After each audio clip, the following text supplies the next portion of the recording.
Hello there, friends. My name is Victoria Moro. Welcome to Release of the Day. Please remember to subscribe to our YouTube channel where you can keep up with the newest trends in the world of indie artists.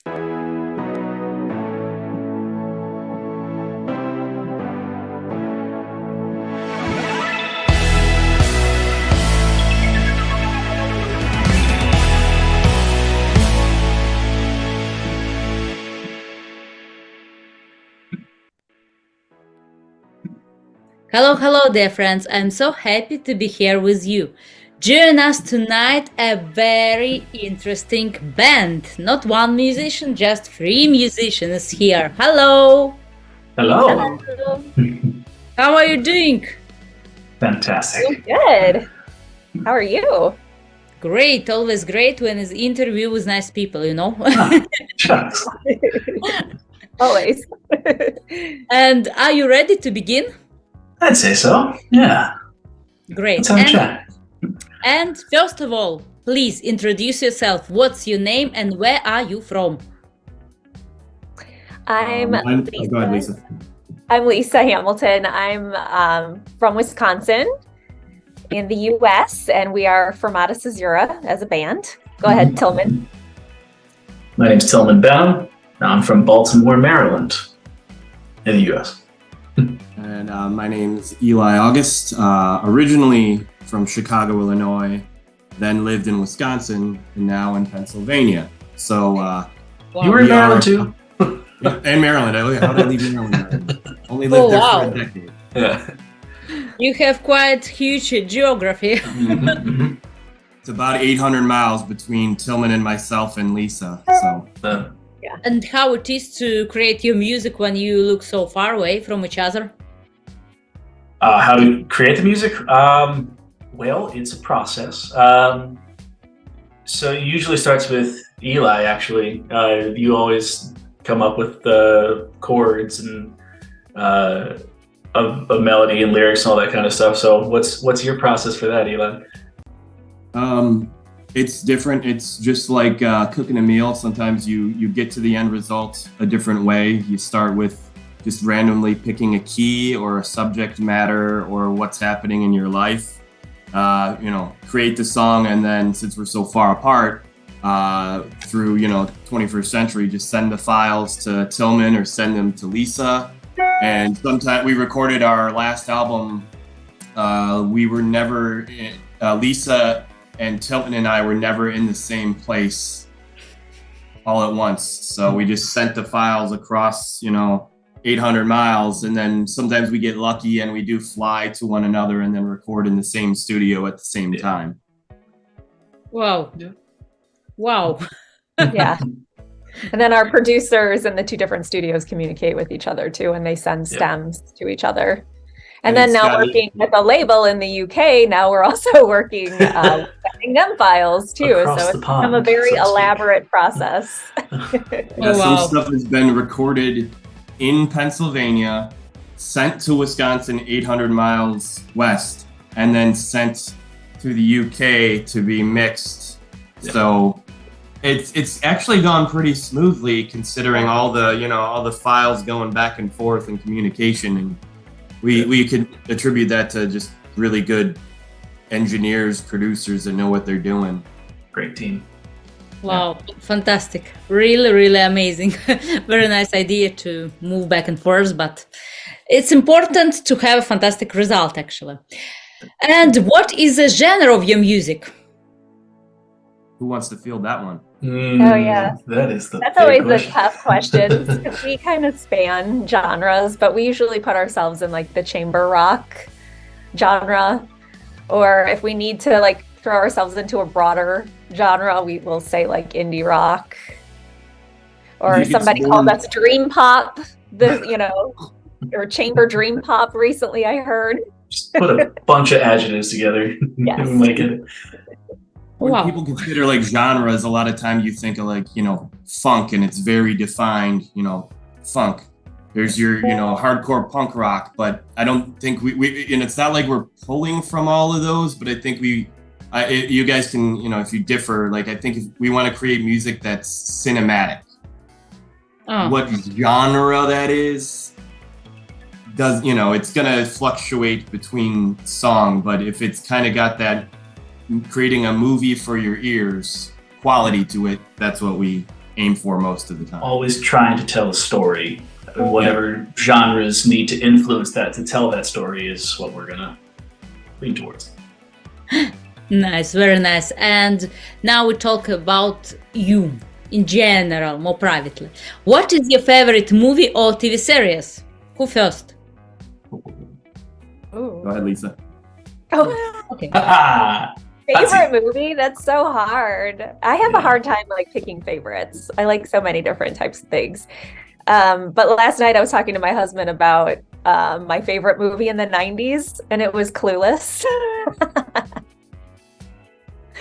I mean, your favorite movie doesn't have to, like, you know, some of my favorite, I'm a huge Disney nerd, so you don't see any of that in my music writing. So, yeah, your favorite movie doesn't have to, you know. I would say mine, probably be a three-way tie between The Shawshank Redemption, an old movie from, I think, the 70s called Jeremiah Johnson with Robert Redford, and then maybe the Lord of the Rings trilogy. Oh, wow.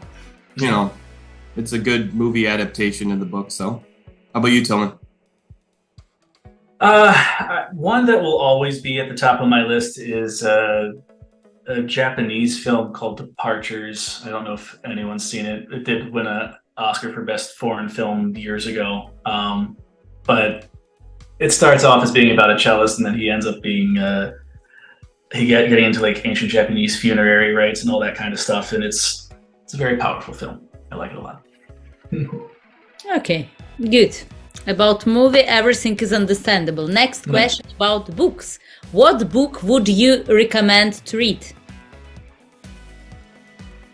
You want to start again, Lisa, or do you want me to hit it? You go ahead. I'll think about it. If I had to pick one, and it's probably the only book that I've really told people to read a lot, and it's the reason I know my wife, because I recommended it to her. It's a book called Lonesome Dove. It's about maybe 1,000-page epic about a American cattle drive from Texas up into Montana, I believe.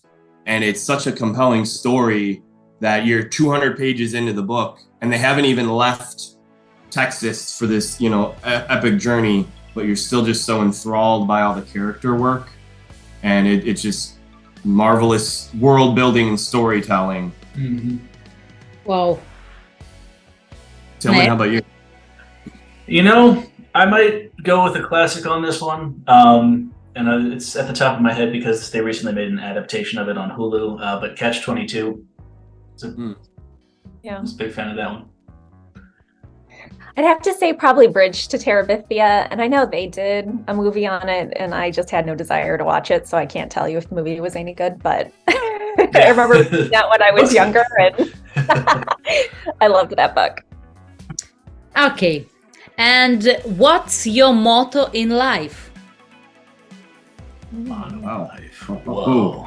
Oh boy. Leave something behind. You know, I think that's what we do as musicians. You know, it's an art form that's very much in the moment, of the moment, for the future and the past, kind of all at once. I admire painters and just artists, but they only get to create that work once, and it's there. And we get to do that with the recorded version, but then when you perform it live, you get to keep recreating it, and it changes as you change. But then when you know, eventually leave this world, what you've left behind, you know, on tape or digital files or whatever, like it's always there. You kind of have your life's journey in a way in oral format put down there for your family, your friends, your fans. So leave something behind. Perfect. And You have one motto for everyone, yes? No? Sure. I mean, that sounds good. But no, I mean, I would say mine is always be aware of how much you don't know, and don't let that paralyze you. And I think mine's dream big, because growing up, my mom always said, like, little girl, reach for the stars. Like, you can do whatever you put your mind to. So I think, I think it's okay to dream big and want to do big things. Yeah, absolutely. Nice. Very, very nice. Thank you. Next question. Very simple. Really, really simple. What is your favorite dish and your favorite drink? Simple? Yes. Tell me you're the foodie. You got to go first here. All right. I'm going to say duck leg confit, a good glass of gigandas or some tasty southern grown wine. That's my favorite. Anytime, anywhere. Good. I would say maybe tacos al pastor. And for a drink, probably any kind of bourbon. Stuff. Yeah. Well, I'll take like any kind of steak. There you go. As long as it's not tough. That's like my favorite. And I enjoy a good cab. Yes. Yes. Tillman knows that. Yes. Okay, nice. And next is a question. How do you start your morning? Maybe you have some morning routine or something like that?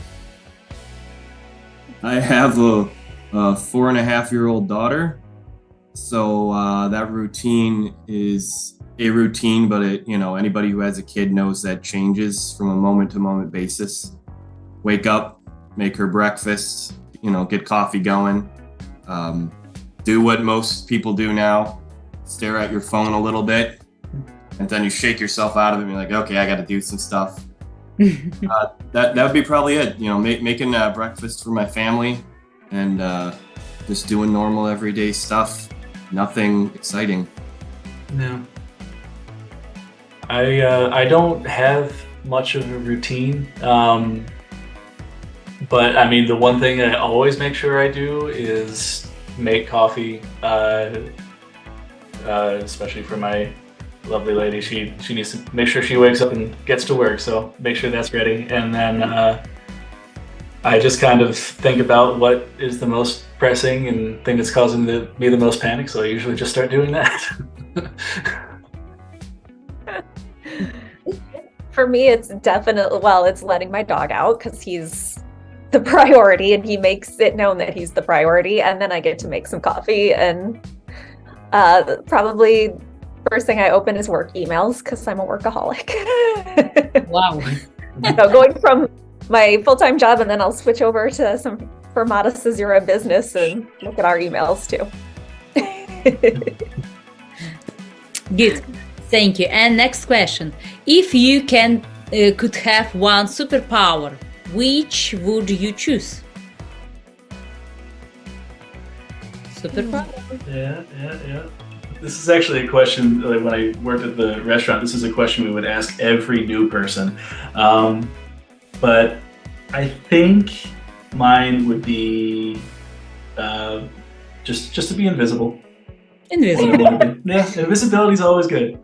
I think mine would be the ability to heal. I mean, so many people are struggling. I have a mother who's dealing with cancer right now, and if I could heal her, I would. It's a hard struggle to watch. Not to go too deep, but Yeah, no, absolutely. That's maybe flight, just to be able to, or maybe let's take that back. Let's go with teleportation. yes. With our current listing, or just to be able to be there with you now instead of doing this, to be able to be wherever you wanted to be, whenever you wanted to be, and without having to worry about money on how to get there. Just to be able to be there. Teleportation. Perfect. Yeah. Okay, good. And now we go back to music. Which artists influence you most of all? And that's always so tough. yeah, and so like, should we do this individually? Is that the goal? Yeah. Okay. I mean, I'll say for me it was Punch Brothers is probably one of my forever most influential groups.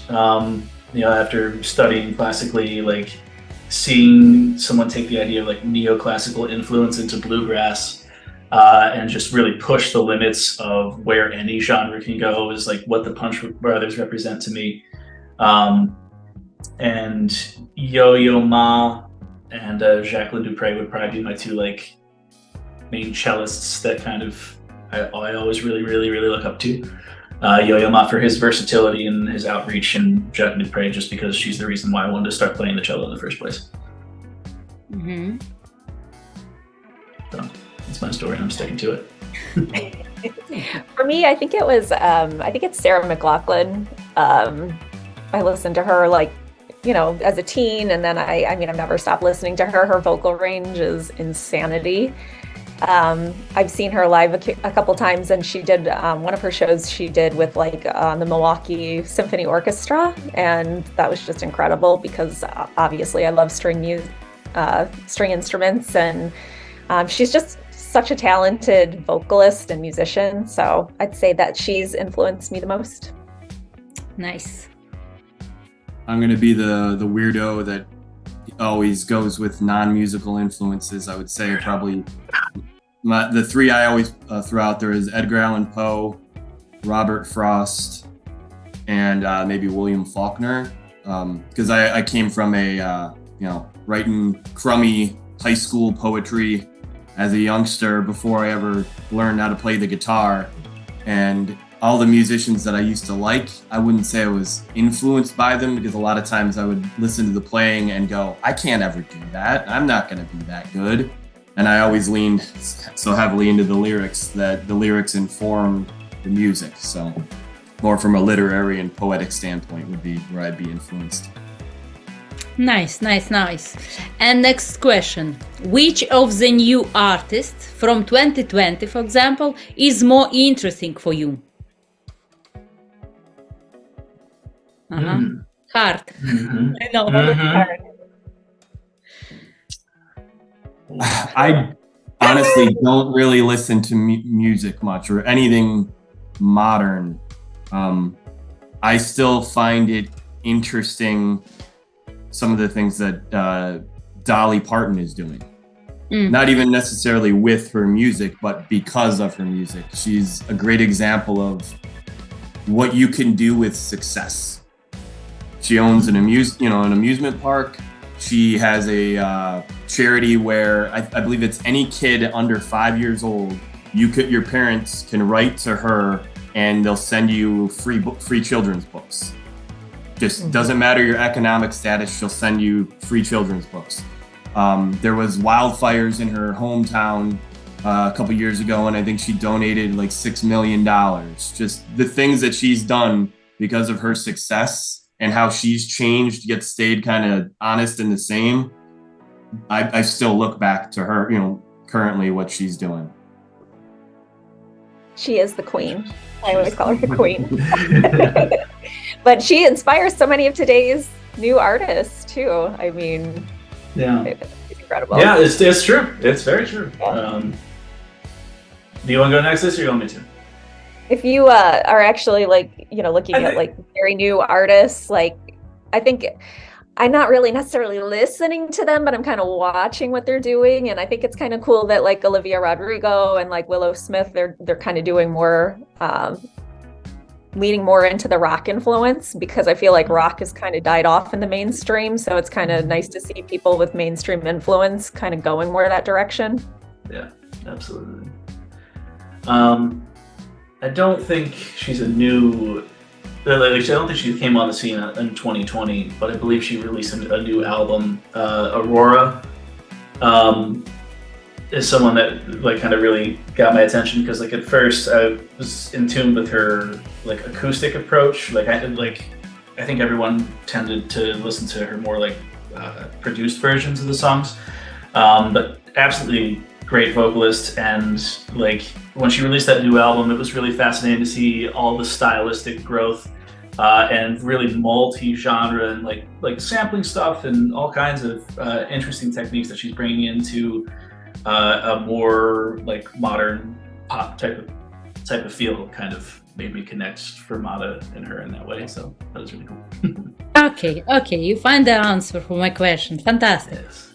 And the next question. If you could spend a day with a historical character, who would you choose? I know my answer. Wow.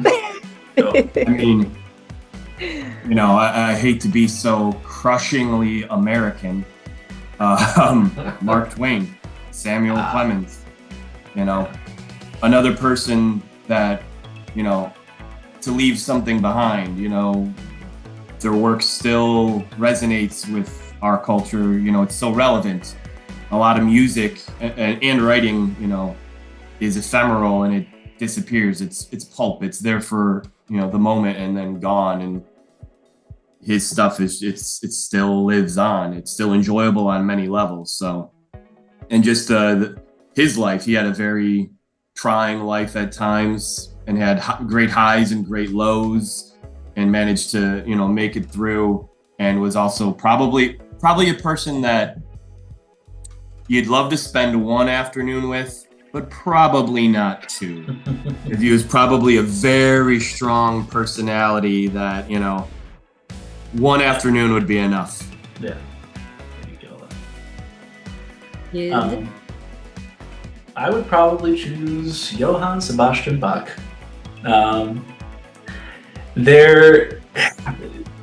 Every cellist kind of like, I can't speak for every cellist, but a lot of cellists really worship him for his cello suites.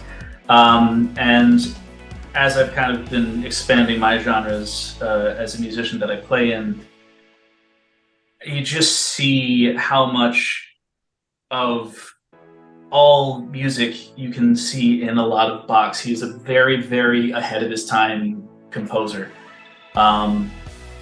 And I would just love to see how he thought, how he approached, and just, actually talk one-on-one about how like he feels about music. So I think that would be an awesome experience. And then for me, I feel like this is more of an Eli answer, but I'd have to be like Edgar Allan Poe. I feel like that's insane. I'm wearing off on you. Yeah. I know. The darkness. Yeah. And I've always been a huge fan of his writings, and I just watched a movie that was kind of like, it's fictitious, but it's The Pale Blue Eye. Yes, it's so good. Yeah, That's so good. Yeah. Well, it's a good depiction of how an artist can be different than the work they create. He wasn't necessarily this morose, always somber down person, yet that's what he wrote about, Mm-hmm. And he would be on my list too, especially since Poe lived in Baltimore, where I used to live and where Tillman lives. So his grave's there, his house is there. So Respect the Poe. Okay, very, very nice answer actually. And now please describe your music in a sentence, or even better in a word. Your music. dark, Cinematic. cinematic. Oh. That's, You can stop at cinematic, I would say. Yeah. Okay, it was very easy for you, I know. Very easy. Okay, and do you believe more in natural talent or in hard work? I think it's both. Yeah. I think it's a natural talent, but I think you also have to, especially with music, and if you're trying to make it in an industry, it takes hard work. I think ultimately though, hard work wins the day. I think a lot of people there are definitely some super talented people out there that just pick things up fast, but like even the people who are super talented, I think show how hard they work. I think they have a different way of like looking at it. It just clicks, like, this is how I go forward. And that might click for them faster, but it's just a lot of them put in the work, and they make it look so easy. It's not. Yeah. Okay, and now my favorite question. It's favorite question of everyone. Please, if you can, sing to us 15 seconds one of your favorite song a cappella. I can. That's gonna be me. If Hey, I you just want, you wanna practice. can sing everyone. You decide. Early. Oh, it's gonna I'm be not her. warmed It's up. gonna be her. Okay. Do I need nothing to no one but you? Do I need nothing to no one but you? In this life, is there anything true? Do I need nothing to no one but you? Wee, That is super Nothing nice. to No One by us. Oh, nice. By August. Nice. Very good. And now tell to us about your music project and your future plans. Go ahead, Tillman. Right. You want to tell them about the quartet? Well, I mean, right now we're ever going forward and like figuring out what are our next singles that we want to release. And one of the main things that we wanted to lean into is the idea of chamber rock. And you know, like, what does that really mean? Like the idea of bringing in like sort of more classical influence and like the sounds of a quartet and getting those tones and like, you know, how do you make it rock? So I had the good fortune of meeting this really great quartet, who for now I will not tell you their names, but we have this studio session booked with them in February, and they're going to be recording some of our soon-to-be released singles with us, I believe. So we're going to explore all those options and have a really great musical festival. Yes.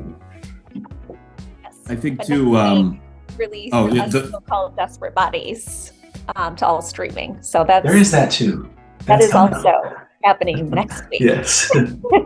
Yes. The song that we're going to talk about today, "Empty Promises." There's kind of three, starting with "Empty Promises," "Desperate Bodies," and then a third one, "Cool Water," which I think if you listen to just those three songs from us and nothing else, it kind of tells you who we are, because they're similar and dissimilar. Like "Empty Promises" is kind of has a dreamlike depth quality to it. And then the next single, "Desperate Bodies," is very much a aggressive, in your face. There's not as much depth this way, but it's like a train coming at you. And then "Cool Water," the third one, is kind of a more mature meditation on life, or a part of life. But they all have the cinematic quality to them. Yep. And Tillman said, like, focusing on chamber rock. I think my problem with the word rock is it's too narrow, I think, for like the layman or even a lot of reviewers. The "Empty Promises," we got people telling us it was a folk song. Well, yeah. I played the electric guitar on that song, run through like three different guitar effect pedals. It's got upright bass, cello, synth on it, drum kit, 4 or 5 different vocal tracks. Like, to me, there's nothing folk about it. Right. But, or, you know, does a rock song need an electric guitar? That's a good, you know, I don't know. I think the next song, "Desperate Bodies," is a rock song, and that definitely rocks.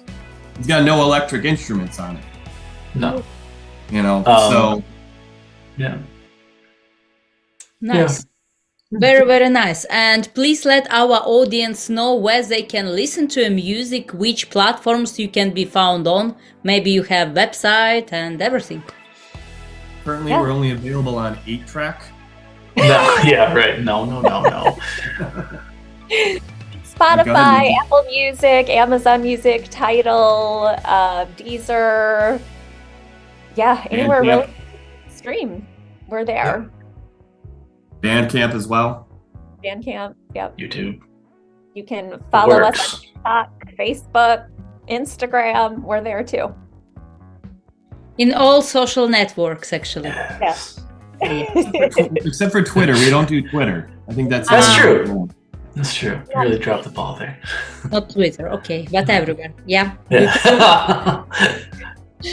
Great. And I want to tell you thank you so much for this nice time with you, for nice answers. Thank you. Thank you for having us. Yeah, thank you. Thank you. And which song are we going to listen to now? Empty Empty promises. promises. Empty Promises. Fantastic. And now let's enjoy the song together.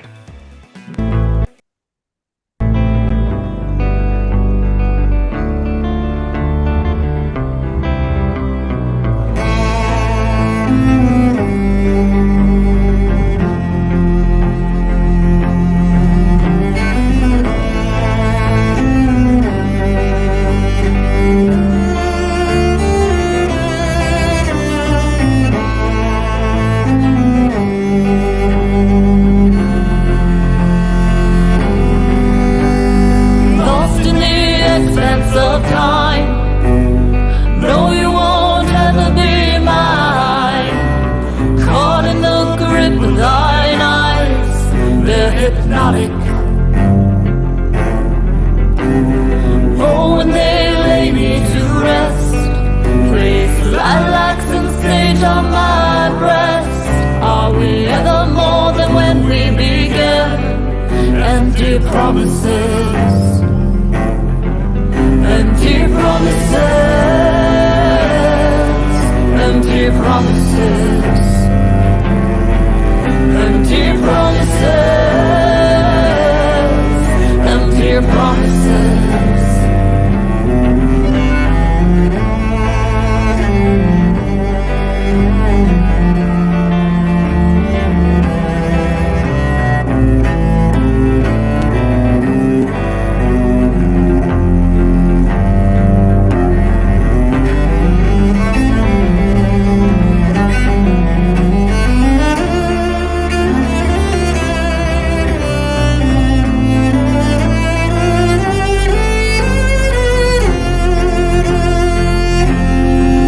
I did all that you begged me to do. Left my life and my family too. Caught in the crush of your kiss, so exotic.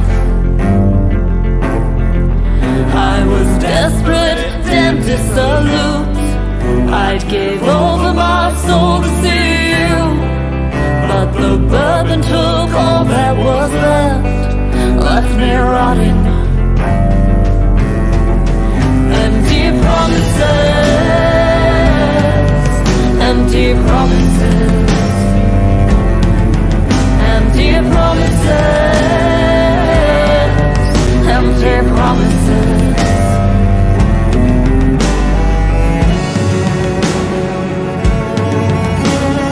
Oh no, I have nowhere left to go.